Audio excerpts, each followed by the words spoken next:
The morning started like any other at the Ashford penthouse. Carter Morrison scrubbed marble floors while 100 other workers moved like ghosts through hallways that cost more than most people earned in a lifetime. Then Victoria Ashford walked in. She stopped 3 feet from where he knelt, stared at him with eyes that seemed to recognize something he didn't understand, crossed the distance between them, and pressed her lips to his cheek. The staff froze. Victoria pulled back, smiling at Carter like she had been waiting years for this moment. No one understood what just happened, but everything was about to change. 3 hours earlier, Carter had woken up in a cramped apartment in the Bronx that smelled like instant coffee and yesterday's laundry. His daughter Lily was still asleep in the bedroom they shared, her small body curled under a blanket that had seen too many winters. He stood at the edge of her bed for a moment, watching her breathe. 7 years old. She deserved better than this. He left a note on the kitchen counter next to a box of cereal. The neighbor downstairs would check on her before school. It was the same routine every morning. Carter hated it, but there was no other choice. The debt collectors didn't care about routines. They cared about money. $23,000. Hospital bills from when Sarah died 2 years ago. Cancer didn't care that they had no insurance. Cancer didn't care that Carter worked 3 jobs. Cancer took her anyway and left him with a daughter and debts that felt like chains around his throat. By 6 in the morning, he was standing in the service entrance of the Ashford estate, pulling on a gray uniform that was 2 sizes too big. The fabric hung loose on his shoulders. He looked like a man who had lost weight too quickly, which he had. Food came second to rent. Rent came second to keeping Lily in a school district that wasn't falling apart. Everything else was negotiable. The Ashford penthouse occupied the top 3 floors of a building that overlooked Manhattan like a crown. Inside, everything was white marble and gold trim. The air smelled like expensive flowers and furniture polish. Carter had been working here for 2 months, mopping floors and hauling trash bags that cost more than his rent. He kept his head down, did the work, didn't ask questions. That was the trick to surviving in a place like this. Invisibility. But Harrison Cole made that impossible. Harrison was the head butler, 62 years old, with silver hair slicked back so tight it looked painted on. He wore a black suit every day and walked through the halls like a general inspecting troops. He didn't like Carter, never had. From the first day, Harrison had looked at him the way someone might look at a stain on expensive carpet. Quiet ones are always hiding something. Harrison had said it once, loud enough for the other staff to hear. Carter didn't respond. He never did. He just nodded and kept working. But Harrison didn't stop. He piled on extra shifts, gave Carter the dirtiest jobs, made him scrub bathrooms that no one even used. The other workers noticed, but said nothing. No one wanted to be on Harrison's bad side. This morning, Carter was assigned to the East Wing. It was a long hallway with floor-to-ceiling windows that looked out over the city. Sunlight poured in like liquid gold. He dragged a mop bucket across the marble, leaving wet streaks behind him. The penthouse was quiet. Victoria Ashford was still in her private quarters. The rest of the staff moved like shadows, careful not to make noise. Carter had only seen Victoria a handful of times. She was young, 27 maybe, tall and sharp-edged with dark hair that fell past her shoulders. She wore clothes that cost more than his car. But it wasn't the money that made her intimidating. It was the way she looked at people, like they were objects, furniture, something to be moved around or ignored. The staff whispered about her. She fired workers for the smallest mistakes. Burned toast, wrinkled sheets, a glass of water that was too cold. No one lasted long in her service except Harrison. He had been with the family for decades. That gave him power, and he used it. Around 10 in the morning, Harrison found Carter in the hallway. He was carrying a clipboard, which was never a good sign. Carter could feel the weight of what was coming before Harrison even opened his mouth. The older man's footsteps echoed against marble, sharp and deliberate. Carter kept mopping, pretending he didn't notice. Maybe Harrison would walk past. Maybe today would be different. It wasn't. The footsteps stopped 2 feet behind him.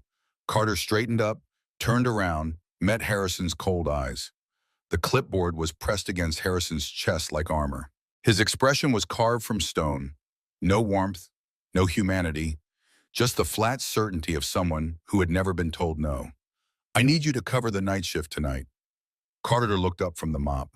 The words landed like a fist to his sternum. He had already worked 14 hours yesterday. His back ached. His hands were raw.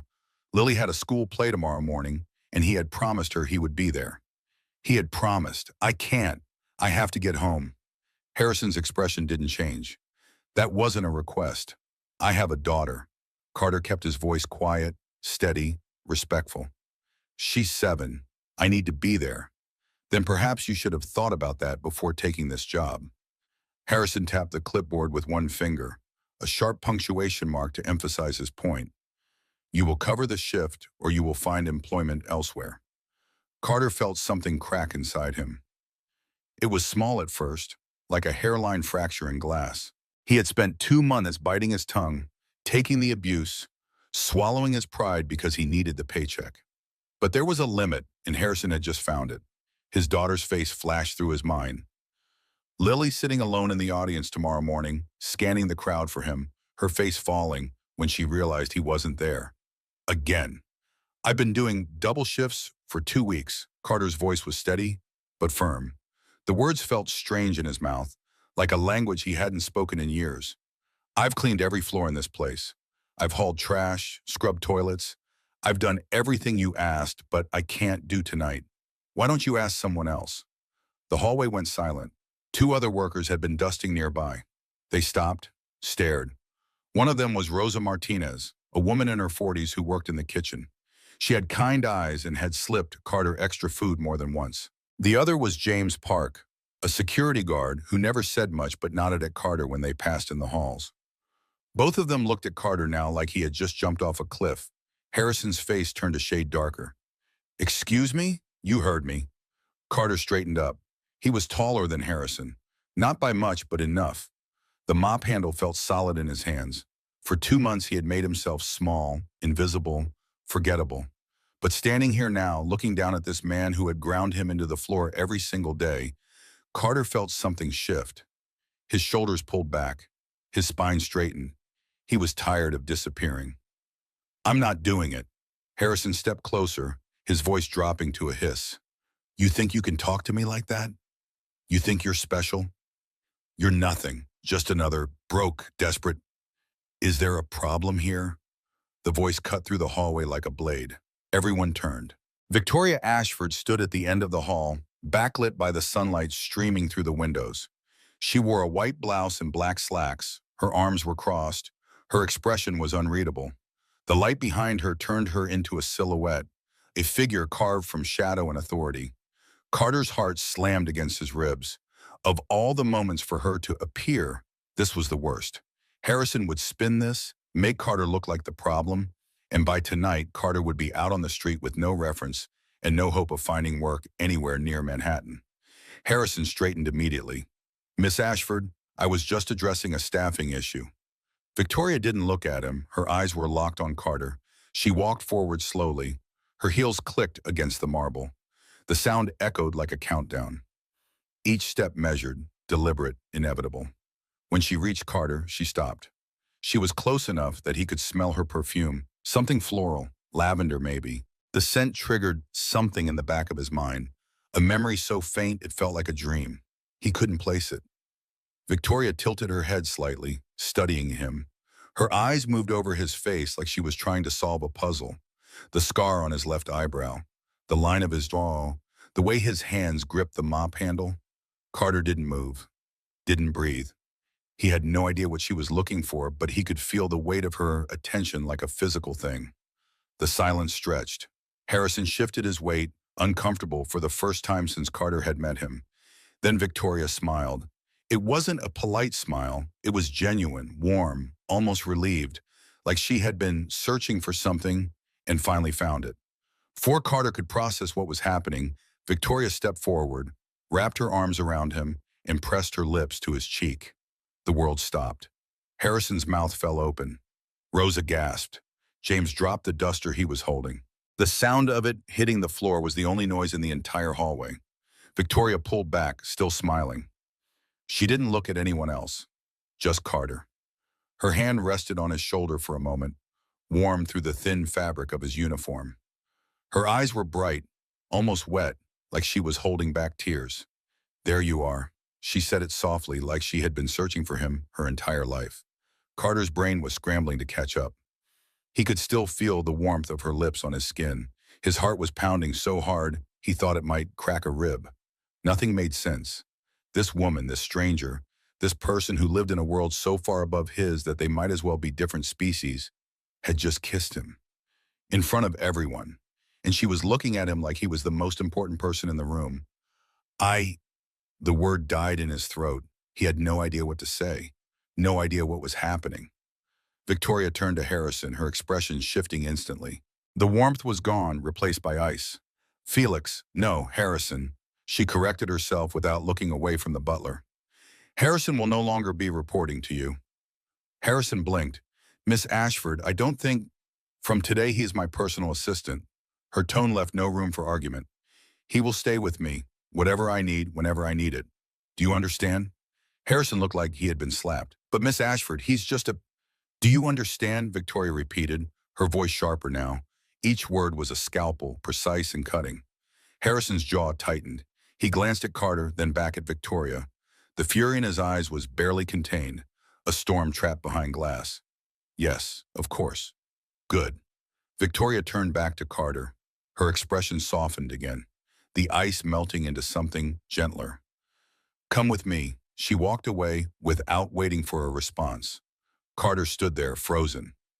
His mind was still trying to process what had just happened. The kiss, the announcement. The way Harrison looked like he wanted to murder him. Rosa nudged him from behind. "You better go," she whispered. Her voice was urgent, but there was something else in it. Hope, maybe, or fear. Carter couldn't tell. He glanced at Harrison. The older man's face was twisted with fury, but he said nothing. His hands were clenched into fists at his sides. Carter dropped the mop and followed Victoria down the hallway. She led him through a set of double doors into a sitting room he had never seen before. The walls were covered in bookshelves. A grand piano sat in the corner, black and gleaming. The windows overlooked the city skyline, a view that probably cost more per year than Carter had earned in his entire life. Victoria walked to the center of the room and turned to face him. Her arms were still crossed, but her posture was relaxed, almost casual, like she hadn't just turned his entire world upside down. "Sit." She gestured to a velvet couch. Carter didn't sit. "What just happened out there?" Victoria's smile returned. "I promoted you. You kissed me." "I did. Why?" She studied him for a long moment, like she was deciding how much to say. Then she sighed and walked to the window. The sunlight framed her like a painting, turning her dark hair into something almost ethereal. "Because I've been looking for you for a very long time." Carter's confusion deepened. "I don't understand." "You don't remember me." It wasn't a question. She said it like a fact, something she had already accepted. "I didn't think you would. Remember you from where?" Victoria turned to face him. The sunlight was behind her now, casting her face into shadow, but he could still see her eyes. They were bright, focused, burning with something he couldn't name. A summer camp 15 years ago in the mountains. Catskill Mountains, upstate New York. "You were there for 1 week. I was there for 3. Carter stared at her. His mind scrambled through memories. Summer camp, mountains. He had been to a camp once. He was maybe 14. His parents had scraped together enough money to send him for 1 week through some charity program. But that was so long ago he barely remembered it. Trees, a lake, campfires, everything else was a blur. "I was 12, Victoria continued. Her voice was quieter now, more careful. "I got lost during a hike. Ended up in the woods by myself. It was getting dark. I was terrified. And then I heard baws, wild ones, they were circling me." Carter's chest tightened. Something about her words felt familiar, like an echo of a dream, a fragment of a memory he couldn't quite grasp. "A boy found me." Victoria took a step closer. He was older, maybe 14 or 15. He scared the dogs away with a flashlight and a stick. "He stayed with me until someone from the camp came looking. He told me it would be okay. He held my hand the whole time." She took another step closer. "His name was Carter." The room felt smaller suddenly, warmer. Carter's hands were shaking. He didn't know why. Victoria's words were pulling something out of him, something buried deep and forgotten. "I tried to find you after that summer. Victoria's voice was barely above a whisper now. But you were gone.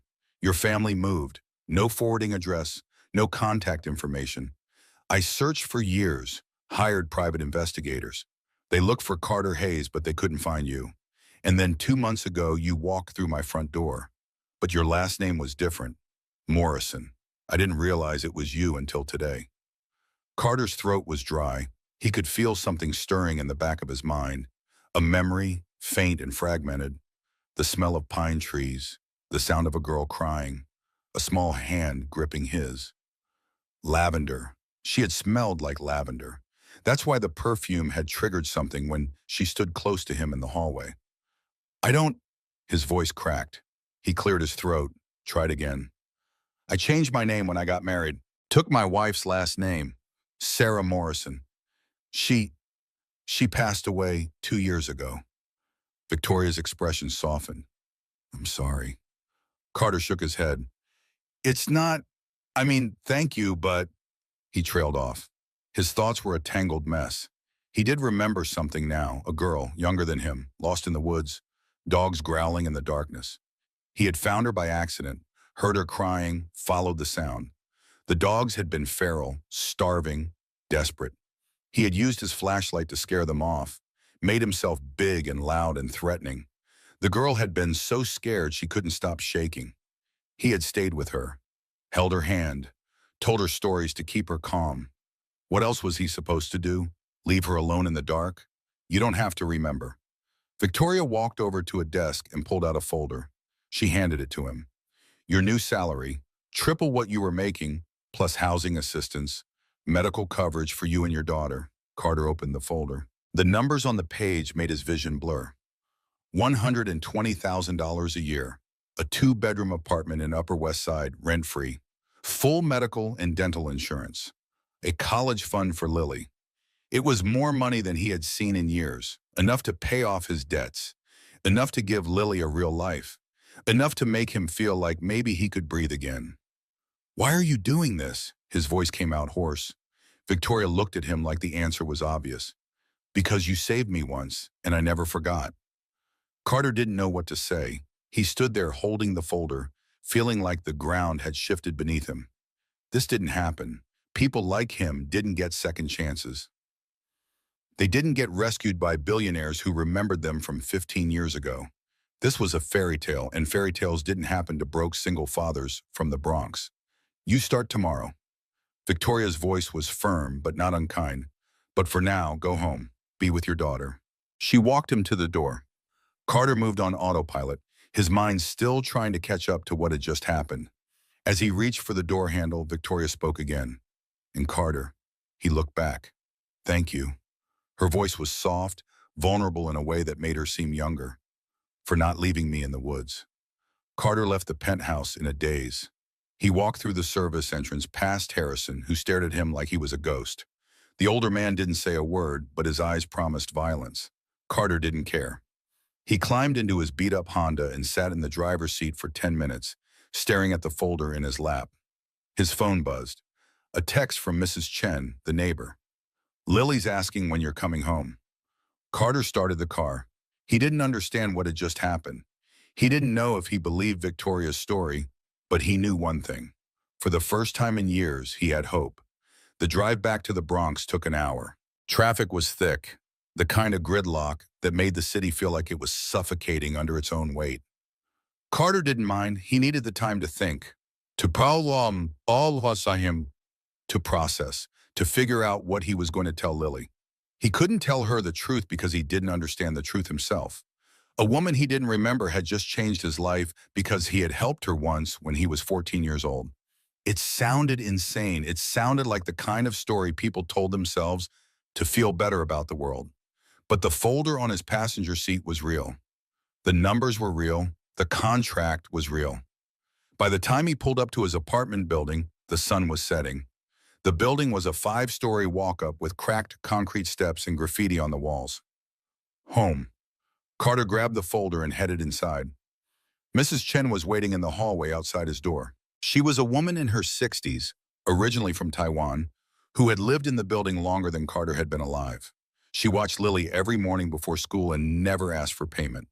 Carter tried to give her money anyway, but she always refused. "You help me carry groceries," she would say. "We help each other." Lily was inside, sitting at the kitchen table with a coloring book. She looked up when Carter walked in, her face lighting up like the sun breaking through clouds. "Daddy!" She jumped off her chair and ran to him. Carter dropped to one knee and caught her in a hug. She smelled like crayons and strawberry shampoo. He held her tight, feeling the weight of the day finally settle into something manageable. "How was school, baby?" "Good. We learned about fractions. Mrs. Thompson said, I'm really good at them." "That's my smart girl." Carter pulled back to look at her. Lily had Sarah's eyes, green and bright and full of life. It hurt sometimes to look at her and see his wife staring back. But it was a good hurt, the kind that reminded him why he kept going. "Daddy, why are you home early?" Lily tilted her head, studying him with the kind of perception that only kids seem to have. "You never come home early." Carter hesitated. He didn't want to lie to her, but he also didn't want to explain something he didn't understand. "I had a good day at work, a really good day. They gave me a new job, a better one." Lily's eyes widened. "Does that mean we can get a bigger apartment? One where I have my own room?" Carter's throat tightened. "Yeah, baby, I think it does." Lily hugged him again, squeezing so hard it made his ribs ache. "This is the best day ever." Carter closed his eyes and held his daughter, feeling something break open in his chest. Hope was a dangerous thing. It made you believe in possibilities. It made you think that maybe, just maybe, things could get better. And for the first time in 2 years, Carter let himself believe it. That night, after Lily was asleep, Carter sat at the kitchen table and read through the contract again. Every word, every clause, looking for the catch. There had to be a catch. People didn't just hand you your life back because you did something nice 15 years ago, but the contract was straightforward.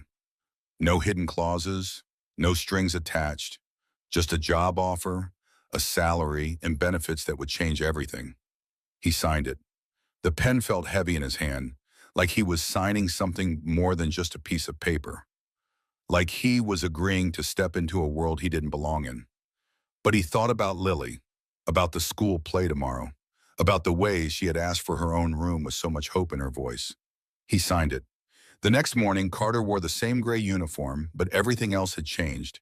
He reported directly to Victoria's private wing. No more scrubbing floors, no more hauling trash. He had a desk now, a phone, access to rooms he had never been allowed to enter. The other staff watched him like he was a bomb that might go off at any moment. Rosa smiled at him when they passed in the hallway. James nodded, a gesture of respect that felt unearned. But most of the others looked at him with suspicion, with envy, with the kind of resentment that came from watching someone leap over the line they had spent years crawling toward. Harrison was the worst. He didn't yell. He didn't threaten. He just watched. Every time Carter walked through the hallway, he could feel Harrison's eyes on him. Cold, calculating, waiting for him to make a mistake. It was only a matter of time before Harrison made his move. Men like Harrison didn't let go of power easily. They held it in their fists until their knuckles turned white, until their fingers cramped, until someone pried it away by force. Carter had humiliated him yesterday, in front of the staff, in front of Victoria. Harrison wouldn't forget that. He wouldn't forgive it. But for now, Carter had a job to do. Victoria had given him a list of tasks that morning. Schedule meetings, organize files, answer emails. It was assistant work, but it was clean work. Work that didn't leave his hands raw and his back aching. Work that let him wear a clean shirt instead of a sweat-stained uniform. He sat at his desk and worked through the list methodically, one task at a time. Around noon, Victoria called him into her office. The room was massive, with floor-to-ceiling windows that looked out over Central Park. Her desk was carved from dark wood, polished to a mirror shine. She sat behind it reviewing documents, her expression focused and sharp. When Carter walked in, she looked up and smiled. That same warm smile from yesterday, like he was someone important. "How are you settling in?" "Fine." Carter shifted his weight, uncomfortable with the attention. "The desk is great. The computer is nice." Victoria raised an eyebrow. "Nice? I mean, it's better than anything I've used before," she laughed. It was a small sound, but genuine. Carter, you don't have to be so formal. We're not strangers, aren't we? The words came out before Carter could stop them. He winced. I'm sorry. I didn't mean... No, you're right. Victoria set down her pen. We are strangers. But we weren't always. And I'm hoping we won't be again. Carter didn't know what to say to that. He stood there, feeling like an intruder in a world he didn't understand. Victoria stood up and walked around the desk. She moved with a kind of confidence that came from never doubting your place in the world. When she reached Carter, she stopped. Her expression was softer now, less guarded. I want to meet her. Your daughter. Carter's stomach tightened. Wait, am I? Because she's important to you. Victoria said it like it was the most obvious thing in the world. I want to know the people who matter. Carter hesitated. Lily was the most important thing in his life, the only thing that mattered. Letting Victoria into that part of his world felt dangerous, like he was giving her ammunition. But he also couldn't say no. This woman had just given him a lifeline. The least he could do was let her meet his daughter. Okay, when? Tomorrow, after school. We'll pick her up together. The next afternoon, Carter stood outside Lily's school with Victoria beside him. The school was a public elementary in the Bronx, underfunded and overcrowded, but it was the best Carter could afford. Victoria looked out of place here, her designer clothes and polished shoes a stark contrast to the cracked pavement and chain-link fences. But she didn't seem to notice. Or if she did, she didn't care. When Lily came out, her face lit up. Daddy! She ran over and threw her arms around him. Then she noticed Victoria and stopped. Her eyes went wide. Who's that? This is Miss Ashford. Carter glanced at Victoria. She's my boss. Lily stared at Victoria like she had stepped out of a fairy tale. Are you a princess? Victoria laughed. It was the first time Carter had heard her laugh like that. Genuine, unguarded, surprised. No, but I like ice cream. Do you? Lily nodded so hard her hair bounced. They stopped at a small shop near the park. Victoria bought Lily 2 scoops of chocolate, and they sat on a bench while Lily talked nonstop about her teacher and her drawings, and a boy in her class who ate glue. Victoria listened to all of it. She didn't check her phone, didn't look bored. She just sat there, smiling, asking questions like Lily was the most interesting person in the world. Carter watched them and felt something shift in his chest, something warm and terrifying and hopeful. When they dropped Lily off at Mrs. Chen's apartment, the little girl hugged Victoria before running inside. Victoria stood on the sidewalk for a moment, watching the door close. She's wonderful. Her voice was quiet. Carter nodded. She's the only thing I've done right. Victoria looked at him. You've done more than you think. That night, Carter lay awake in bed, staring at the ceiling. Something had shifted. He didn't know what, but for the first time in years, he felt like maybe things could be okay. He was wrong. 2 weeks later, everything fell apart. It started with a nightmare. Carter was asleep in the small room off Victoria's office. She had insisted he stay close in case she needed something. The room was nicer than his apartment. Soft bed, clean sheets, a window that overlooked the garden. Around 2 in the morning, he heard a scream. He was on his feet before he fully woke up. He ran into Victoria's bedroom without knocking. She was sitting up in bed, her face pale, her hands shaking. Her hair was tangled. Her eyes were wild. Victoria. Carter moved toward her slowly. It's okay. You're okay. She looked at him like she didn't recognize him at first. Then her face crumpled and she started to cry. Carter sat on the edge of the bed. He didn't think. He just wrapped his arms around her the way he would with Lily after a bad dream. Victoria buried her face in his shoulder and sobbed. Her whole body shook. I saw them again, she whispered. I was alone. No one came. Carter held her tighter. You're not alone. She pulled back just enough to look at him. Her eyes were red and wet. You held me like this. That night. You told me it was going to be okay. Carter felt something click into place. A memory, faint but real. A small girl crying in the dark. The sound of growling in the distance. The way she clung to him like he was the only solid thing in the world. Lavender. Her hair had smelled like lavender. I remember. He said it softly. Victoria's breath hitched. You do? Not everything, but enough. He looked at her, really looked at her, and saw the 12-year-old girl hiding behind the wall she had built. You were scared, but you didn't run.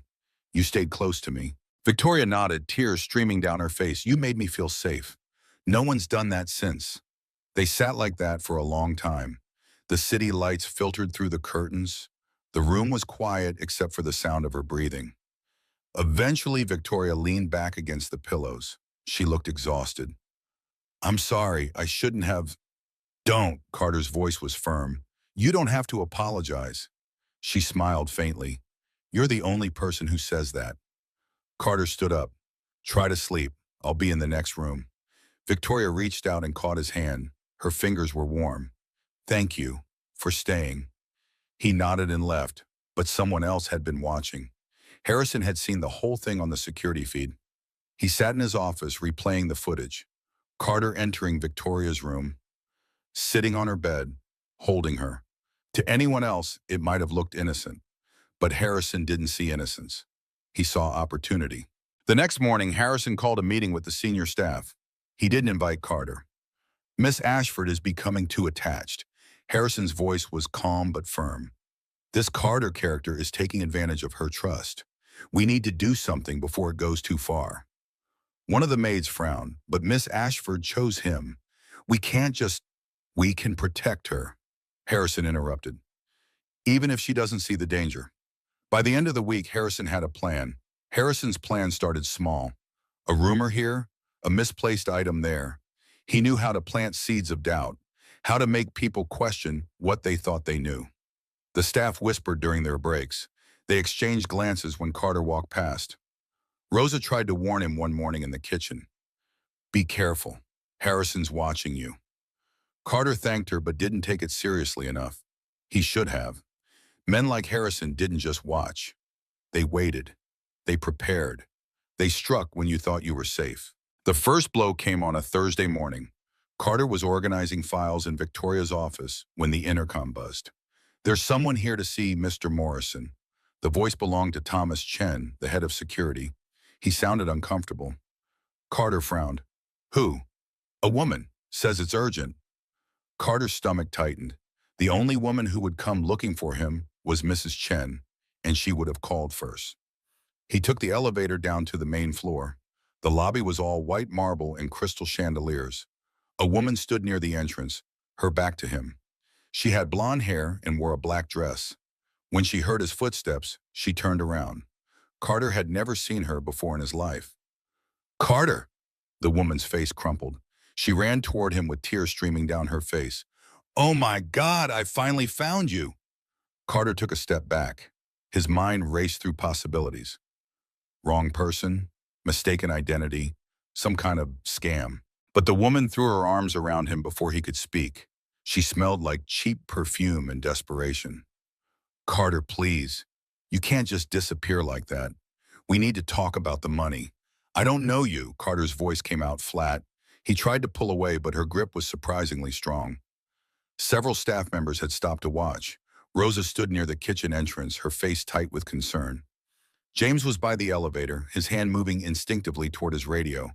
The woman pulled back, her eyes wide and wounded. How can you say that? After everything we had? After you borrowed $5,000 from me? Carter felt the floor tilt beneath him. What? I've never borrowed money from anyone except the hospital. The woman reached into her purse and pulled out a piece of paper. She unfolded it with shaking hands. A promissory note. Your signature. Right here. She thrust it toward him. Carter looked at the paper. It was dated 3 years ago. The handwriting looked similar to his. Similar enough that someone who didn't know better might believe it. But Carter knew his own signature. He knew the way he looped his R, the way his T crossed at a specific angle.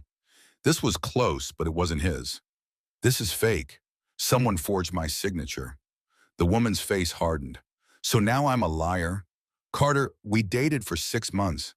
You told me you loved me. You said you needed money to help your wife with medical bills. I gave it to you because I believed you. And then Sarah died and you just vanished. I never dated you. Carter's voice rose despite his best efforts to stay calm. I was married to Sarah. I never cheated on her. The woman started crying harder, louder. People were gathering now. More staff, a few residents from the upper floors who had come down to see what the commotion was about. And standing at the back, watching with cold calculation, was Harrison. "Is there a problem?" Victoria's voice cut through the noise like a knife. She stood at the top of the staircase, perfectly composed, her face unreadable. The woman looked up at her, then back at Carter. "Is this her? Is this why you won't talk to me? Because you found someone richer?" Victoria descended the stairs slowly, each step deliberate. When she reached the lobby, she positioned herself between Carter and the woman. "Who are you?" The woman wiped her eyes. "Amanda Brooks. Carter and I were involved 3 years ago. He owes me $5,000. Victoria glanced at Carter. His jaw was tight, his hands clenched into fists at his sides. She turned back to Amanda. "Do you have proof of this relationship? Photos? Text messages? Emails?" Amanda hesitated. I I have the promissory note." Victoria held out her hand. "May I see it?" Amanda handed it over. Victoria studied the paper for a long moment, her expression giving nothing away. Then she folded it carefully and handed it back. "This signature is forged. Carter's handwriting doesn't loop the R this way. I've seen his signature dozens of times." Amanda's face flushed red. "But how would you know?" Victoria's smile was cold. "Because I pay attention, and because I know Carter would never forge documents or lie about something like this. Now, I suggest you leave before I call the police and report you for fraud." Amanda looked between Victoria and Carter, her act crumbling. "I was just," someone said. She turned and ran for the door. The lobby went silent. Everyone stared at Victoria, then at Carter, then back at Victoria. Harrison was nowhere to be seen. He had slipped away during the confrontation. "Smart." Victoria turned to Carter. "My office, now." They rode the elevator in silence. Carter could feel his heart hammering against his ribs. Victoria believed him.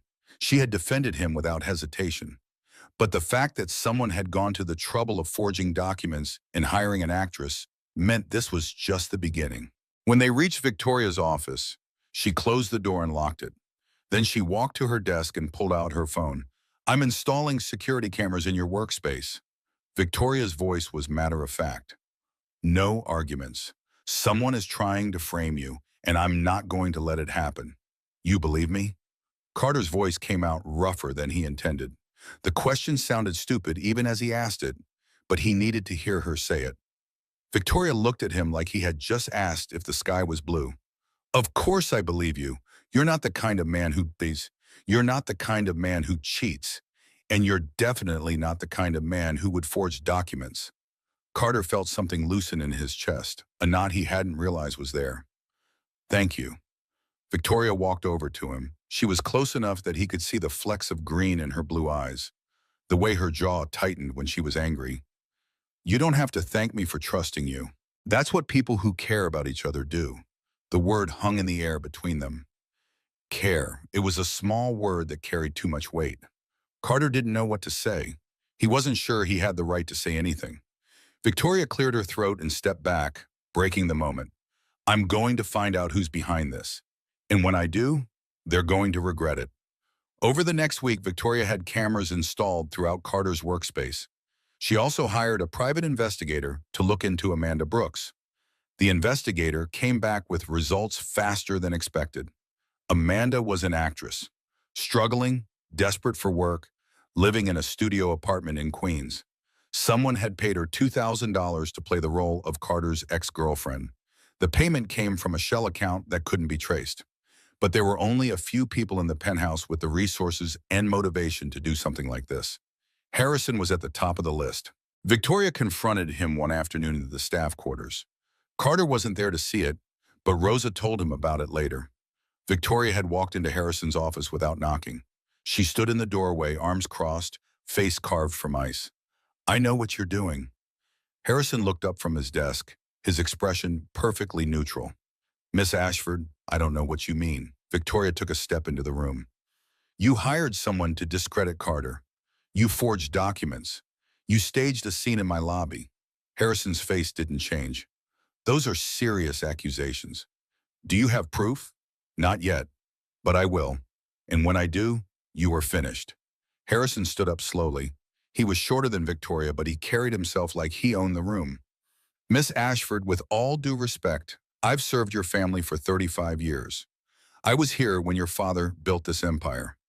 I was here when your mother passed away. I've protected this family from threats you don't even know about. Victoria's eyes narrowed. And now you think Carter is a threat? Harrison's voice dropped. I think he's a man who appeared out of nowhere and gained access to everything you have. I think he's using a story from 15 years ago to manipulate you. And I think you're too blinded by sentiment to see it. Get out. Victoria's voice was quiet, but it carried the weight of a command that couldn't be ignored. Harrison blinked. Excuse me? You're fired. Pack your things and leave. I'll have your severance check ready by tomorrow. Harrison's face finally cracked. Anger flooded in, turning his skin a mottled red. You can't fire me. Your father hired me. Only he can terminate my employment. Victoria pulled out her phone and dialed. The call connected after 2 rings. Father, I need you to fire Harrison Cole. There was a pause. Victoria's expression didn't change. Because he's been embezzling from the family charity fund for the past 10 years and using his position to sabotage people I trust. Another pause. No, I have proof. I had an investigator look into his finances. He's been skimming $500,000 over the years. She listened for a moment, then handed the phone to Harrison. Your employment is terminated effective immediately. Security will escort you out. Harrison took the phone with shaking hands. His face had gone pale. He listened to whatever Gregory Ashford was saying on the other end. Then he hung up and set the phone on the desk. He looked at Victoria with something close to hatred. You'll regret this. The words came out low and venomous. Victoria didn't flinch. No, you will. Harrison left that afternoon. Security escorted him through the lobby while the entire staff watched. He didn't look at anyone, didn't say goodbye. He just walked out with his box of personal belongings and got into a cab. Carter watched from the window of his office. He felt no satisfaction, just a cold certainty that this wasn't over. Men like Harrison didn't walk away quietly. They burned everything on their way out. For 2 weeks, things were quiet, too quiet. Carter settled into his new role. Victoria introduced him to her routines, her schedule, the way she liked her coffee, and how she preferred her meetings structured. They worked side by side most days. She would review contracts while he organized correspondence. They would break for lunch in her private dining room. She asked about Lily constantly. How was school? What did she like to draw? Did she have friends? Carter found himself talking more than he had in years. About Sarah, about how hard it had been watching her fade, about the guilt he still carried for not being able to save her. Victoria listened to all of it without judgment, without pity, just quiet understanding. One afternoon, Victoria asked if she could take Lily to an art gallery. There's an exhibition for young artists. I think she'd love it. Carter hesitated. Taking Lily into Victoria's world felt dangerous, like crossing a line he couldn't uncross. But Lily had asked about Victoria every day since they'd met. When can I see the princess lady again? How could he say no? They went on a Saturday. The gallery was in Chelsea, a converted warehouse with white walls and skylights. Lily's eyes went wide the moment they walked in. She had never seen anything like it. Paintings taller than she was. Sculptures made from metal and glass. Victoria walked beside her, pointing out details, explaining techniques in a way that didn't talk down to a 7-year-old. Lily soaked it all in like a sponge. At the end of the exhibition, there was a room where kids could create their own art. Lily made a painting of 3 figures standing together. One tall with dark hair, one medium-sized, one small. When she was done, she showed it to Victoria with paint-stained hands. That's you, me, and Daddy. We're a family. Victoria's eyes went bright. She knelt down to Lily's level. It's beautiful, sweetheart. Can I keep it? Lily nodded enthusiastically. Carter watched from a few feet away, feeling something crack open in his chest. This moment, this connection, it felt fragile and precious and terrifying. Because what happened when it ended? What happened when Victoria realized that bringing them into her life was more complicated than she thought? But Victoria looked at him over Lily's head, and her expression was so open, so genuine, that Carter let himself believe, just for a moment, that maybe this could work.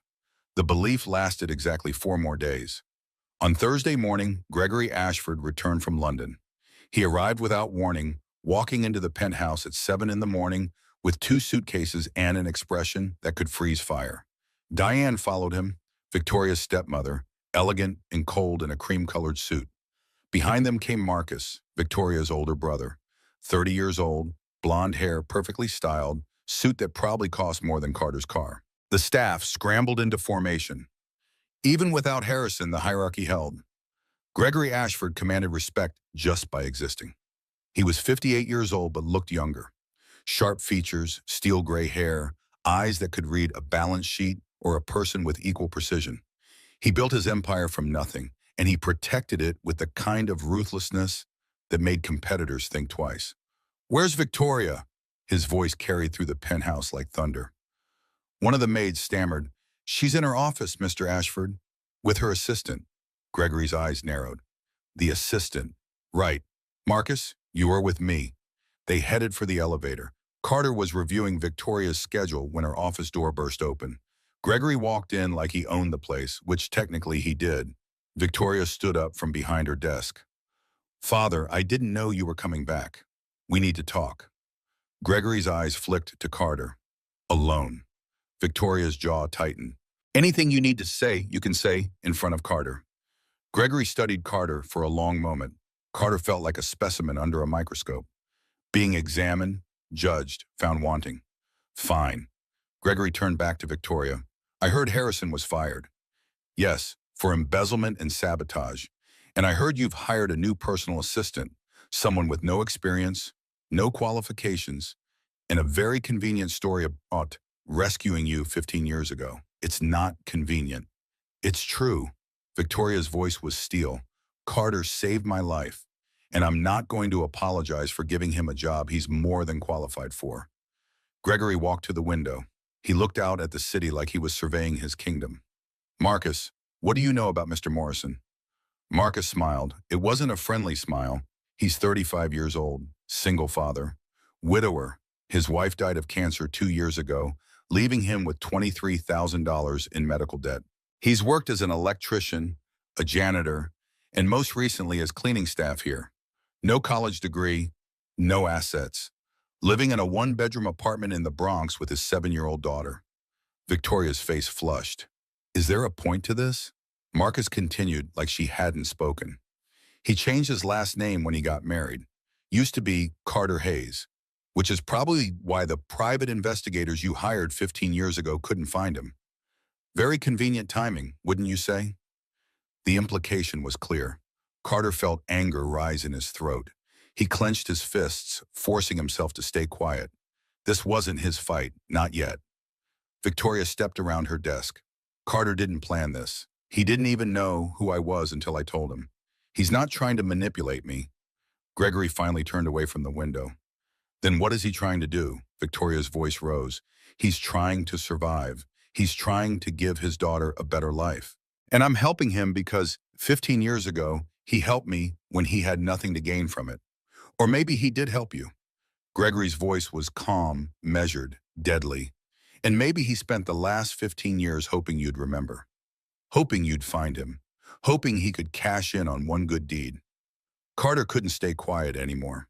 The words came out before he could stop them. "I didn't even remember her until she told me. I changed my name. I moved states. I had a wife, a daughter, a life. I wasn't sitting around waiting for some rich girl to rescue me." The room went silent. Gregory's eyes locked onto Carter. There it was, the spark he'd been waiting for. "Do you love my daughter, Mr. Morrison?" The question hit like a punch. Carter's mouth went dry. I care about her very much. That's not what I asked.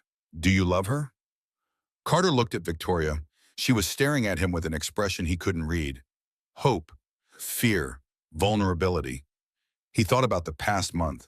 The way she listened to him talk about Sarah without judgment. The way she knelt down to talk to Lily like she was the most important person in the world. The way she looked at him sometimes when she thought he wasn't paying attention. Like he was something precious. Yes. The word came out quiet but certain. I love her. Gregory's expression didn't change. "And what exactly do you think you can offer her?" Carter's anger flared again. "I can't offer her money, I can't offer her mansions or private jets or whatever other toys she's used to, but I can offer her loyalty, honesty, someone who sees her as a person instead of a bank account. Gregory walked toward him slowly, each step deliberate. When he was close enough to touch, he stopped. You think those things are enough? Carter met his eyes without flinching. I think they're the only things that matter. Gregory studied him for another long moment. Then he nodded slowly. You have 6 months. Carter blinked. What? 6 months? Gregory turned back to Victoria. If after 6 months you still want him in your life, I'll accept it. But during that time, he has to prove he's not just another opportunist. He has to prove he can exist in our world without falling apart. And he has to prove that what you have is real and not just nostalgia for a childhood crush. Victoria started to protest. Father, that's not fair. Gregory's voice cut through her objection. That's fair, because if he loves you, he'll stay. And if he's using you, he'll run the moment things get difficult. The choice is his. All eyes turned to Carter. He could feel the weight of it pressing down on his shoulders. 6 months of being tested, 6 months of being scrutinized, 6 months of proving he was worthy of someone who lived in a world he barely understood. He thought about walking away, about taking Lily back to the Bronx and forgetting this whole thing happened. It would be easier, safer. But then he looked at Victoria, really looked at her, and saw everything he had been too scared to admit. I'll stay. The words came out firm. I'll prove it. Gregory nodded. Then we're done here. He walked out without another word. Marcus followed, but not before giving Carter a look that promised future conflict. When the door closed, Victoria let out a breath she'd been holding.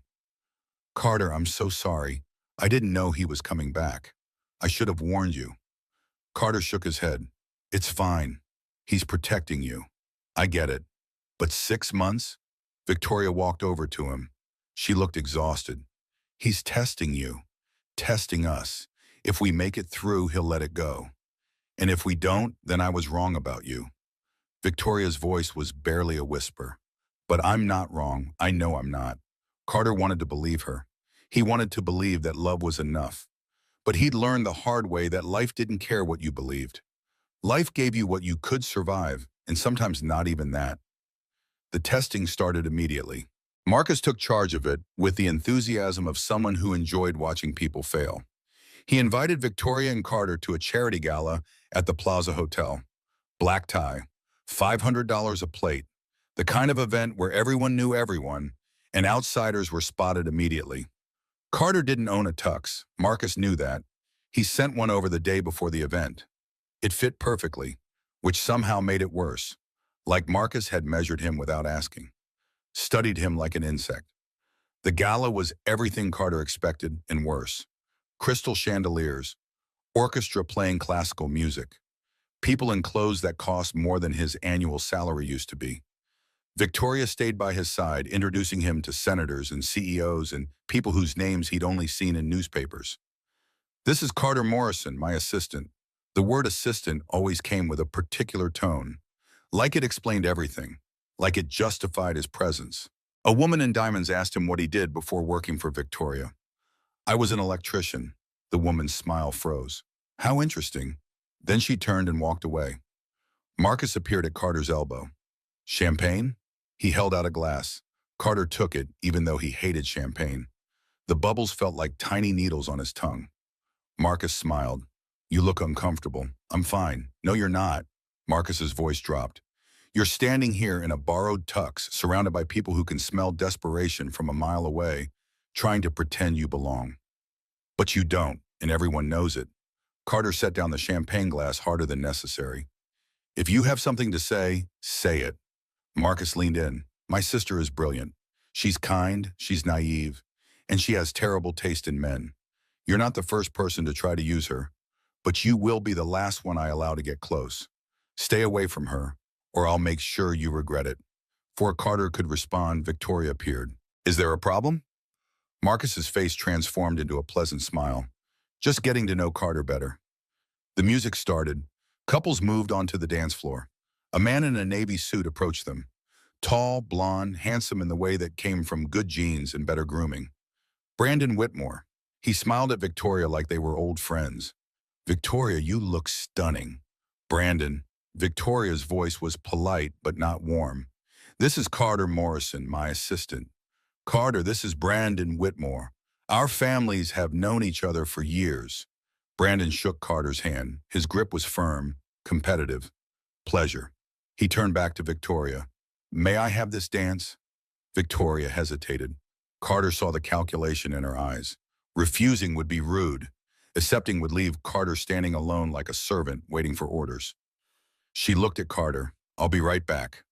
He watched her walk onto the dance floor with Brandon. Watch the way Brandon's hands settled on her waist with too much familiarity. Watch the way they moved together like they'd done this 1,000 times. Marcus appeared at his shoulder again. Brandon's father owns Whitmore Bank, $300 billion in assets. Brandon went to Harvard, runs their investment division. He's been interested in Victoria for years. My father approves of him. Carter's jaw tightened. Good for Brandon. Marcus laughed. You really think you can compete with that? With family, money, and connections in a future that's already mapped out? Victoria's not a prize to be won. Oh, Carter. Marcus's voice was soft, almost pitying. In our world, everything's a prize. And the people who pretend otherwise are just the ones who already lost. Carter left the gala early, told Victoria he wasn't feeling well, which wasn't entirely a lie. His chest felt tight. His hands shook. He took a cab back to the Bronx and sat in his apartment, staring at the wall. Mrs. Chen knocked on his door around midnight. She brought tea and sat with him without asking questions. After a while, she spoke. My husband died 20 years ago. Heart attack. One day he was there, next day he was gone. People told me to move on, find someone new. But I didn't want someone new. I wanted him. She poured them both more tea. But life doesn't ask what you want. It asks what you can survive. And then it gives you just enough to keep breathing. Carter looked at her. How did you keep going? Mrs. Chen smiled. I woke up every morning. I put one foot in front of the other. I helped my neighbors. I watched their children. I found purpose in small things. Because the big things, the things that matter, they're too heavy to carry alone. Do you love her? Yes. Then fight for her, but not because she's rich or because she can give you things. Fight for her because when you're with her, you're more yourself than you have ever been. That's rare, Carter. That's worth fighting for. Over the next month, Marcus escalated his campaign. He invited Victoria to dinners where Carter wasn't welcome. Scheduled meetings during times when Carter would normally see Lily. Arranged situations designed to make Carter feel small and out of place. Brandon appeared constantly. At the penthouse, at business meetings, at lunches and dinners and events. Always polite, always appropriate, always there. Victoria saw what was happening. She tried to shield Carter from it, but there was only so much she could do. Her father was watching, her brother was maneuvering, and Brandon was patient, like someone who knew eventually Victoria would realize Carter was more trouble than he was worth. The newspapers didn't help. Someone leaked their relationship to the press. New York heiress dates former janitor, modern Cinderella, or gold digger. The article was brutal. It detailed Carter's background, his debts, his dead wife, his daughter. It painted him as a desperate man who saw an opportunity and took it. Victoria wanted to sue. Carter talked her out of it. Fighting it will only make it worse. Just let it die. But it didn't die. The story grew. Gossip blogs picked it up. Social media exploded. People had opinions. Strong ones. Some thought it was romantic. Most thought Carter was using her. The attention was suffocating. Carter couldn't go anywhere without people recognizing him. Staring. Judging. One morning he took Lily to school and another parent cornered him. Is it true you're dating Victoria Ashford? Carter tried to be polite. I don't talk about my personal life. The parent smirked. Must be nice. Landing a billionaire. All your problems solved. Carter felt his temper flare. He bit it back. Smiled tightly. Have a good day. But inside he was crumbling. Every look, every whisper, every article that questioned his motives. It added up, wore him down, made him wonder if everyone was right, if he was deluding himself into thinking he could make this work. Victoria found him one night on the balcony of her penthouse. He was staring out at the city, hands gripping the railing. She came up beside him. Talk to me. What's there to say? Carter's voice was flat. Your family hates me. The press thinks I'm a leech. Everyone's waiting for me to fail. Maybe they're right. Don't. Victoria's voice was fierce. Don't let them do this to you. They don't know you. They don't know us. Maybe they do. Carter turned to face her. Maybe I'm exactly what they think I am. A broke guy who got lucky and doesn't know when to quit. You don't believe that? I don't know what I believe anymore. Carter ran a hand through his hair. I can't give you what Brandon can. I can't take you to the Hamptons or buy you jewelry or introduce you to senators. I'm just a guy trying not to drown. I don't want Brandon. Victoria's voice broke slightly. I want you. Why? The question came out harsh. Why me? What do I have that someone like Brandon doesn't? You see me, Victoria's eyes were bright. Not my money, not my name, me. When I wake up from nightmares, you don't judge me. When I talk about my mother, you listen. When I'm scared, you make me feel safe. That's not something money can buy. They stood there in silence. The city sprawled below them. Millions of lights, millions of leaves, millions of people who would never understand what it felt like to love someone from a different world. Finally, Carter spoke. 6 months. I'll make it through your father's test. I'll prove I'm not using you. But after that, this has to be on my terms too. Not just yours, not just your family's. Ours. Victoria nodded. Ours. 3 months into the 6-month trial, Marcus made his final move. He arranged a dinner at Le Bernardin, 3 Michelin stars, the kind of place where reservations were made 6 months in advance and the waiters moved like ballet dancers. The guest list was strategic. Gregory and Diane, Marcus, Victoria, Carter, and Brandon Whitmore. Carter knew it was a setup the moment Victoria told him. Her face was tight, apologetic. My father insists you come. He wants to see how you handle yourself in social situations. Carter understood what that meant. Gregory wanted to watch him fail in front of witnesses, wanted to prove he didn't belong. The night of the dinner, Carter dressed in the same borrowed tux. It still fit perfectly, still felt like someone else's skin. He met Victoria in the lobby of her building. She wore a black dress that probably cost more than his first car. Simple, elegant. She looked at him with concern. You don't have to do this. We can cancel. No. Carter's voice was steady even though his stomach was churning. I'm not running. I said 6 months. I meant it. They arrived at the restaurant 15 minutes early. Marcus was already there, sitting at a table near the window with Brandon. Both men stood when Victoria approached. Brandon pulled out her chair with practiced ease, the kind of gesture that came from years of etiquette training. Carter sat across from them, feeling like he was walking into an ambush. Gregory and Diane arrived exactly on time. They took their seats without fanfare. The waiter appeared immediately with menus and wine recommendations. Carter didn't understand half the words on the menu. Amuse-bouche, confit, reduction. He ordered something at random, hoping it wouldn't embarrass him. Brandon launched into conversation immediately. Victoria, did you hear about the Whitmore Foundation's new initiative? We're partnering with Columbia to fund scholarships for underprivileged students. $5 million over the next 3 years. That's wonderful. Victoria's voice was polite but not engaged. Brandon smiled. I thought you might be interested in collaborating. Your family's charity work is legendary. Perhaps we could combine resources. Gregory leaned forward slightly. That's an excellent idea. The Ashford Foundation has been looking for the right partners. Brandon, why don't you send me a proposal? Of course, sir. I'll have my team draft something this week. Carter ate his appetizer in silence. Some kind of fish with sauce he couldn't identify. It tasted expensive. That was the only thing he could say about it. Marcus turned to him. Carter, Brandon was just telling me about his work in investment banking. Did you ever consider finance as a career?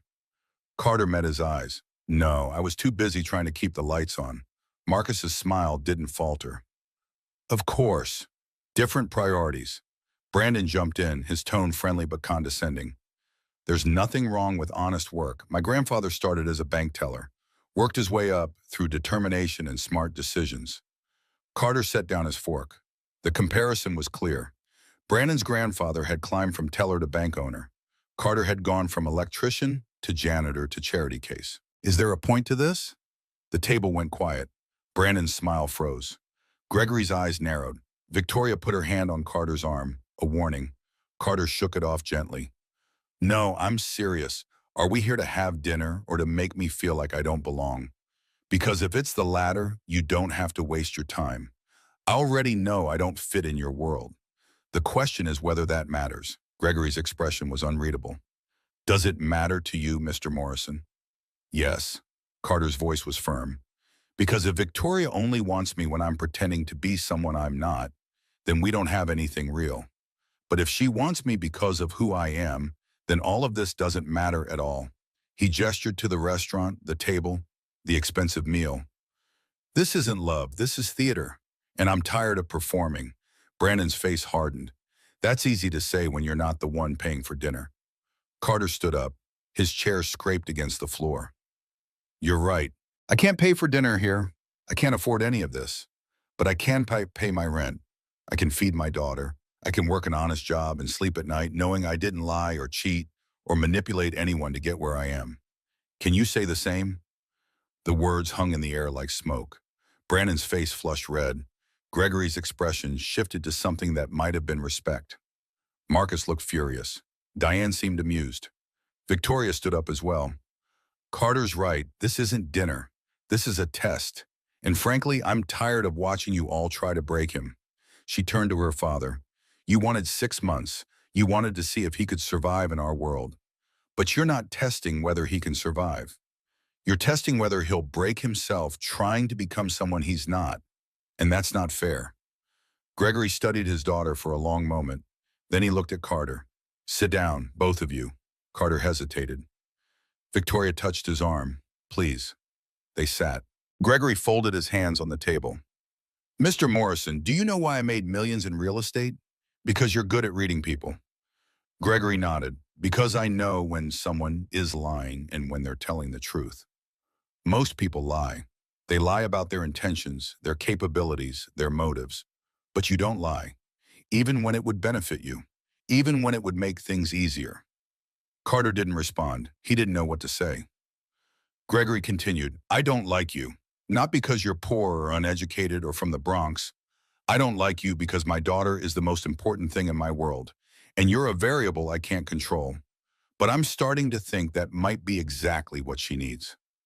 He turned to Brandon. Mr. Whitmore, thank you for joining us, but I think this dinner is over. Brandon's face went white. Sir, I don't understand. Gregory's voice was final. My daughter has made her choice, and I'm going to respect it. Brandon stood up slowly. He looked at Victoria with something close to disbelief. You're really choosing him? Over everything we could have had? Victoria's voice was gentle but firm. Brandon, you're a good man. You'll make someone very happy. But that someone isn't me. Brandon left without another word. Marcus looked like he wanted to argue, but one glance at his father's face stopped him. Diane picked up her wine glass and took a sip, watching everything with detached interest. Gregory turned back to Carter. You have my blessing. But understand this, if you hurt her, if you betray her, if you prove me wrong, I will destroy you in ways you can't imagine. I believe you. Carter's voice was steady, and I promise you won't have to. They finished dinner in relative peace. The conversation shifted to neutral topics. Business, charity work, Lily's progress in school. By the end of the meal, Marcus had retreated into sullen silence. Victoria was radiant. Carter felt like he could breathe for the first time in months. When they left the restaurant, Victoria pulled him aside on the sidewalk. Thank you. For what? For being you. For not backing down. For showing my father that you're not afraid of him. Carter smiled. I'm terrified of him. Good. Victoria laughed. You should be, but he respects you now. That's more than most people get. The next 2 months passed like a dream. Carter moved out of his Bronx apartment and into a place Victoria helped him find in Queens. 2 bedrooms, close to a good school for Lily, affordable on his salary. Not charity, not a handout, just a fresh start. Lily loved it. She decorated her room with drawings and stuffed animals. She made friends in the neighborhood. She asked about Victoria constantly. When can she visit? Is she coming for dinner? Does she like macaroni and cheese? Victoria came over one Saturday afternoon. She brought art supplies and spent 3 hours painting with Lily. They made a mess of the kitchen table, covering it with construction paper and glitter and glue. Carter watched from the doorway, feeling something settle in his chest. This was what family looked like. Not perfect, not polished, just real. After Lily went to bed, Victoria and Carter sat on the couch together. The apartment was quiet except for the sound of traffic outside. Victoria leaned against him, her head on his shoulder. "I've been thinking about something." "What?" Victoria's voice was hesitant. "That night in the woods, when you found me. Do you remember what you said?" Carter thought back. It was so long ago. The memory was clearer now than it had been months ago, but still fragmented. "I said a lot of things, trying to keep you calm. You told me that sometimes the scariest moments become the most important ones, because they show us who we really are." Victoria lifted her head to look at him. "And you were right. That night showed me who you were. Someone brave and kind and selfless. And every day since you came into my life, you've proven it again." Carter's throat tightened. He wasn't good with words, wasn't good at expressing things that felt too big for language. But he tried anyway. "You showed me something too, that it's possible to start over. That the past doesn't have to define you. That love isn't about what you can offer someone. It's about who you become when you're with them." Victoria kissed him. It was soft and tentative and perfect. When she pulled back, her eyes were bright. "I love you. I love you too." They sat there in the quiet apartment, holding each other, and for the first time since Sarah died, Carter felt like he was allowed to be happy. The 6 months ended on a Tuesday in March. Gregory called Victoria and Carter to his office at the Ashford Holdings building downtown. The office was on the 40th floor, all glass and steel, with a view that stretched to the horizon. Gregory sat behind a massive desk, hands folded, expression neutral. Carter and Victoria sat across from him. The silence stretched for a long moment. Then Gregory spoke. "You've made it through, against my expectations, against Marcus's interference, against every obstacle we put in your way. I'm impressed, thank you." Carter's voice was steady. Gregory leaned back in his chair. "But the trial isn't really over, Mr. Morrison. It never will be. Every day you're with my daughter, you'll be tested. By society, by people who think you're not good enough, by moments when the difference in your backgrounds becomes impossible to ignore. Can you handle that?" Carter thought about the last 6 months, the galas and the gossip and the constant scrutiny, the feeling of being watched, judged, found wanting. But he also thought about Victoria's laugh when Lily made jokes, the way she held his hand during movies, the quiet moments in the early morning when they drank coffee together and didn't need to say anything at all. "Yes, I can handle it, because she's worth it." Gregory nodded slowly. "Then you have my full support, both of you." He stood up and walked around the desk, extended his hand to Carter. "Welcome to the family." They shook. Gregory's grip was firm, testing. But when Carter met his eyes, he saw something that might have been approval. Victoria was crying, happy tears streaming down her face. She hugged her father, then turned and hugged Carter. "We did it. We actually did it." Carter held her close. "Now comes the hard part." Victoria pulled back, confused. "What hard part? We already got through the test." Carter smiled. "Now we have to figure out how to actually be together. Without the pressure, without the drama, just us." Victoria's laugh was watery but genuine. "I think we can manage that." 2 months later, Carter drove Victoria upstate. She didn't know where they were going. He had told her to pack for a weekend, dress casual, and trust him. They drove through spring countryside, trees budding green, fields coming alive after winter. After 2 hours, they turned onto a smaller road, then a dirt path. Finally, they stopped at a chain-link fence with a faded sign. "Summer Sky Camp, closed 2018. Victoria's breath caught. "Carter, this is..." "I know." He got out of the car and opened her door. "Come on." They walked through the abandoned camp. The cabins were still standing but weathered. The lake was overgrown with reeds. The fire pit was full of leaves. But the place still held echoes of what it had been. Children's laughter, campfire songs, summer adventures. Carter led Victoria into the woods. He followed a path he remembered from 15 years ago. His feet knew the way even though his mind had forgotten. They walked for 20 minutes before reaching the old oak tree. Massive, ancient, its roots spreading like veins through the earth. This is where I found you. Victoria touched the tree trunk with trembling fingers. I remember this tree. I was sitting right here, crying, terrified, and then I heard footsteps. Carter nodded. I was looking for firewood, heard you crying and followed the sound. The dogs came a few minutes later, 5 of them, starving, desperate. I made myself big, yelled, waved my flashlight. They backed off eventually. You saved my life. You gave me hope. Carter turned to face her. And now I want to give you something. He reached into his pocket and pulled out a small box. Not a ring box, something different. He opened it.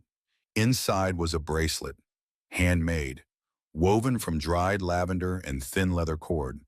It looked fragile and precious and imperfect. I spent 3 weeks making this. Rosa's mother taught me how it over video calls. It's not much, it's not diamonds or gold, but it's made with my hands, and it's meant to replace the one you gave me 15 years ago, the one I lost. Victoria's hands shook as she took the bracelet. She held it like it was made of glass. Carter, this is the most beautiful thing anyone's ever given me. Carter took it from her and tied it carefully around her wrist. And I want to ask you something. Here, in the place where everything started. Victoria looked at him with eyes full of tears and hope and love. Carter knelt on the ground. The earth was soft beneath his knee. He looked up at her, this woman who had changed his entire life, and spoke the words he'd been carrying in his heart for months. Victoria Ashford, you are the strongest, kindest, most incredible person I've ever known. You make me want to be better. You make me believe in second chances. You make me feel like I'm exactly where I'm supposed to be. I don't have a diamond ring. I don't have a trust fund. I don't have anything except myself. But if you'll have me, I promise to spend every day of the rest of my life making sure you never regret it. Will you marry me? Victoria dropped to her knees in front of him. Her hands cupped his face. Yes, yes, 1,000 times yes. They kissed under the oak tree where their story had begun. The forest around them was alive with bird song and rustling leaves and the sound of their hearts beating in sync. When they finally pulled apart, Victoria was laughing and crying at the same time. I can't believe you brought me here. This is perfect. Carter stood up and helped her to her feet. I wanted to remind you where we started, so we never forget what matters. Victoria looked at the bracelet on her wrist, then at Carter, then back at the forest around them. What matters? You, me, Lily, the life we're building together. Not money or status or what anyone else thinks. Just us. Victoria kissed him again. Just us. They spent the rest of the day exploring the abandoned camp, finding memories, creating new ones. They sat by the lake as the sun set, painting the sky orange and gold. Victoria leaned against Carter's shoulder. When should we tell everyone? Carter thought about Gregory, Marcus, the press, the inevitable storm of attention that would come when people found out a billionaire heiress was marrying a former janitor. Soon, but not yet. Let's have this moment for ourselves first, before the world gets involved. Victoria agreed. They drove back to the city as stars filled the sky. The radio played soft music. Victoria held Carter's hand the entire way. When they reached her penthouse, she didn't want to let him go. Stay tonight, please. Carter smiled. I have to pick up Lily in the morning. Mrs. Chen is watching her. I know, but stay anyway, just for tonight. Let's pretend the rest of the world doesn't exist. So Carter stayed. They lay together in her bed, not sleeping, just talking. About their wedding, about their future, about how they would navigate the challenges ahead, about how they would protect Lily from the media attention, about how they would build a life that belonged to them and no one else. Around midnight, Victoria fell asleep. Carter lay awake, watching her breathe, feeling the weight of everything that had happened. A year ago, he was scrubbing floors and drowning in debt. Now he was engaged to a woman he loved more than he thought possible. It felt unreal, like a story someone else was living. But it was real. The bracelet on Victoria's wrist proved it. The ring he would buy with his own money proved it. The way she looked at him when she thought he wasn't watching proved it. This was his life now. And for the first time since Sarah died, Carter let himself believe he deserved it. The next morning, Carter picked up Lily from Mrs. Chen's apartment. The little girl ran to him with a drawing in her hand. I made this for you. It was a picture of three people, one tall with dark hair, one medium-sized, one small, standing together under a tree. This is beautiful, baby. Who are they? Lily pointed to each figure. That's Victoria. That's you. That's me. We're a family now, right? Carter's throat tightened. He knelt down to Lily's level. Would you like that? If Victoria was part of our family? Lily nodded enthusiastically. She's so nice. And she makes you smile. You don't smile a lot anymore, Daddy. But when Victoria's around, you do. Carter hugged his daughter close. You're right, she does make me smile. And yes, she's going to be part of our family. Lily pulled back, her eyes wide. Really? Really? Lily threw her arms around his neck. This is the best day ever. That afternoon, Carter and Victoria sat Lily down together. They explained that they were getting married, that Victoria would be Lily's stepmother, that they would all live together as a family. Lily listened with serious attention. Then she asked the only question that mattered to a 7-year-old. Will I still have my own room? Victoria laughed. Yes, you'll have your own room. And I was thinking we could decorate it together. You can pick the colors and the furniture and everything. Lily's face lit up. Can I have a purple room? Absolutely. Victoria was crying again. Happy tears. Whatever you want. Lily looked at Carter. Daddy, is it okay if I call her Mom? Not right away, when I'm ready. Carter's vision blurred. He looked at Victoria, who was openly crying now. If Victoria's okay with that, then yes. Victoria couldn't speak. She just nodded and pulled Lily into a hug. They told Gregory a week later. He took the news with typical stoicism. Congratulations. Have you set a date? Not yet. Victoria's voice was careful, watching for his reaction. We want something small, just family and close friends. Gregory nodded. Your mother would have liked him, the first one, before she got sick. She always said the measure of a man wasn't what he owned, but what he was willing to sacrifice for the people he loved. Victoria's eyes filled. You never talk about her. Gregory's expression softened slightly. Because it hurts, even after all these years. But she'd be proud of you. For following your heart instead of following expectations. They told Marcus next. His reaction was less enthusiastic but more civil than expected. I was wrong about you. Marcus's voice was flat.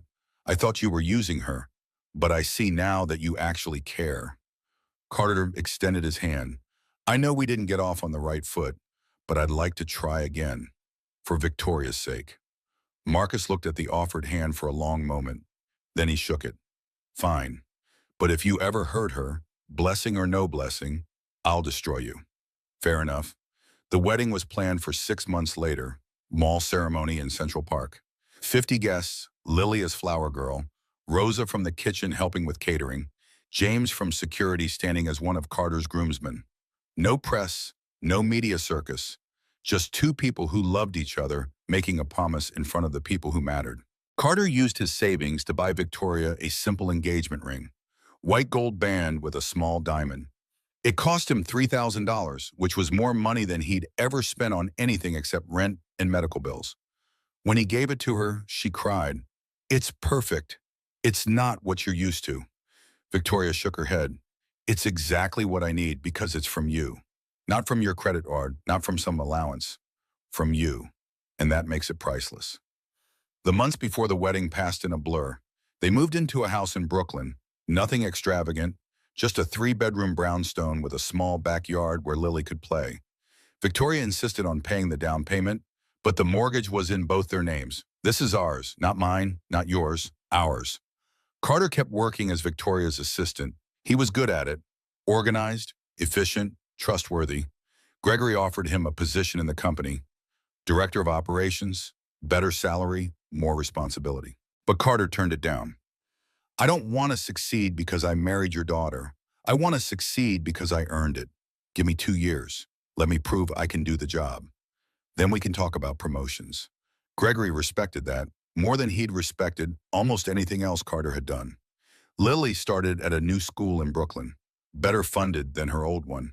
She thrived, made friends, joined the art club, brought home drawings and paintings that Victoria framed and hung throughout their house.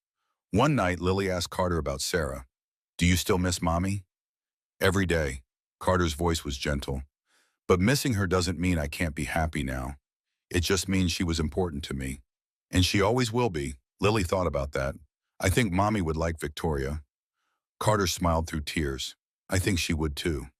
The wedding day arrived with perfect weather. September sunshine, cool breeze, leaves just starting to turn gold. Carter stood at the altar in a suit he'd bought himself. Not borrowed, not given. His, purchased with money he'd earned. James stood beside him, nervous in his own suit. Rosa sat in the front row, dabbing her eyes with a tissue. Gregory sat stoic but present. Marcus looked uncomfortable but sincere. Mrs. Chen beamed from her seat, proud as any grandmother. And then the music started.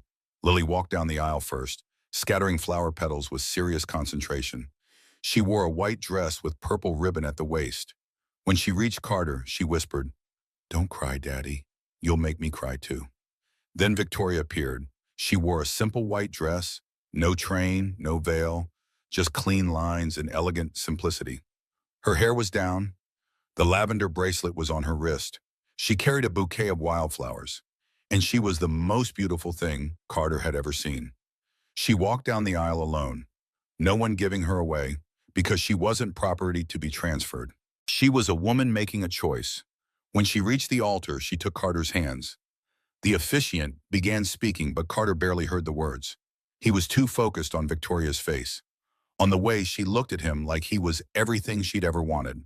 They exchanged vows they had written themselves. Victoria spoke first. "Carter, you taught me that love isn't about what someone can give you. It's about who you become when you're with them.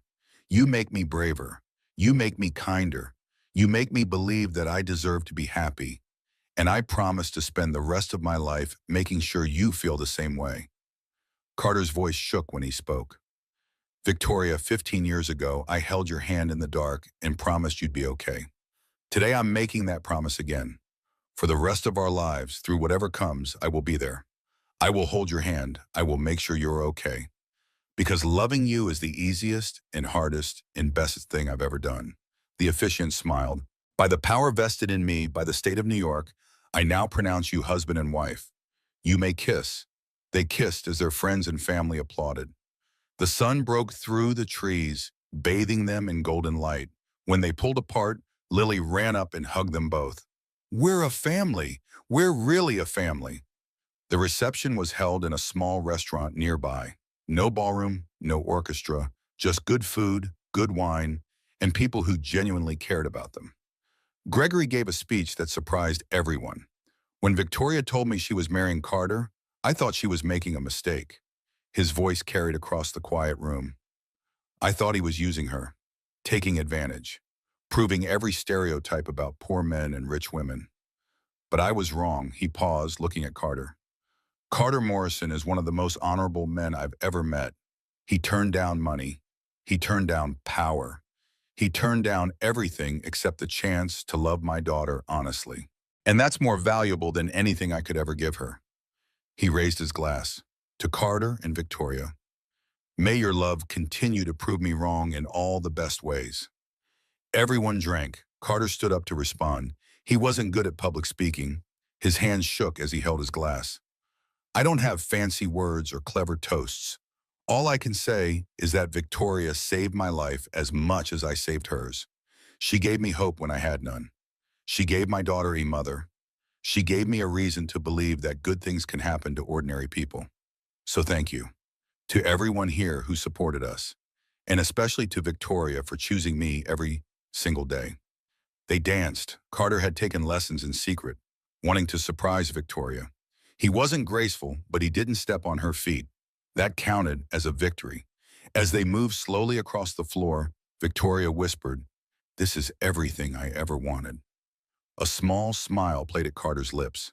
A wedding in a park and dinner in a neighborhood restaurant? Victoria pulled back to look at him. No, a life with someone who loves me for who I am, not what I have. That's all I ever wanted. And I finally found it. The party lasted until midnight. Then Carter and Victoria went home to their brownstone in Brooklyn. Lily was sleeping over at Mrs. Chen's apartment. They had the house to themselves. They lay in bed together, exhausted and happy. Victoria traced patterns on Carter's chest. Do you think we'll always be this happy? Carter thought about it. Probably not. Life doesn't work that way. There will be hard days. Days when we fight or struggle or question everything. But I think we'll be okay. Because we chose each other. Not because it was easy, but because it was right. Victoria kissed his shoulder. That's all I needed to hear. They fell asleep wrapped around each other. The city hummed outside their window. Somewhere in the Bronx, another single parent was working a night shift, wondering if things would ever get better. Somewhere in Manhattan, another lonely heiress was staring at her empty penthouse, wondering if money could ever buy happiness. But in a brownstone in Brooklyn, two people who had found each other against impossible odds were building something that couldn't be bought or sold or taken away. They were building a family, a life, a future, and it was messy and imperfect and absolutely beautiful. 1 year later, Victoria stood in Lily's purple bedroom watching the little girl sleep. She was 8 now, taller, more confident. She had Carter's stubborn streak and Sarah's artistic talent and Victoria's determination. She was loved beyond measure. Carter appeared in the doorway. You okay? Victoria nodded without turning around, just thinking about how much has changed. In a good way, in the best way. Victoria walked over to him. They stood together in the doorway, watching their daughter breathe. I have something to tell you. Carter's heart jumped. What? Victoria took his hand and placed it on her stomach. We're going to have another one. A baby. Due in 6 months. Carter's eyes went wide. Are you serious? Completely serious. I found out yesterday. Wanted to wait until we were alone to tell you. Carter's vision blurred. He pulled Victoria into a fierce hug. I don't even have words. Victoria laughed against his chest. I know. Me neither. But I'm terrified and excited and so happy I could burst. They stood there holding each other while their daughter slept and their future grew inside Victoria's body and the city carried on around them, indifferent to their joy but unable to diminish it. Because some things were bigger than money. Some things were bigger than class or status or what anyone else thought. Love was one of those things, and family was another. And the life you built with your own hands, from the ground up, against all odds, was the biggest thing of all. Carter thought about the moment everything changed. The moment Victoria walked into that hallway and recognized him. The moment she kissed his cheek and promoted him and changed his entire world. He used to think it was luck, random chance, but now he understood it was something else. It was two people who had helped each other 15 years apart finding their way back together. It was the universe saying sometimes if you're patient enough and brave enough and willing to fight for what matters, good things do happen.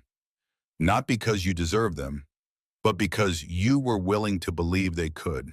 And that belief, that stubborn refusal to accept that the world was only cruel and cold and indifferent, that was what made all the difference. Carter kissed Victoria's forehead. Thank you. For what? For choosing me, for believing in me, for making me believe in myself. Victoria smiled up at him. You saved my life once. I'm just returning the favor. They went to bed and lay awake talking about baby names and nursery colors and how they would tell Lily she was going to be a big sister. They talked until the sun came up, painting their bedroom in soft gold light. And as the city woke up around them, as millions of people started another day of struggling and fighting and hoping for something better, two people who had found each other against impossible odds held each other close and knew with absolute certainty that they were exactly where they belonged.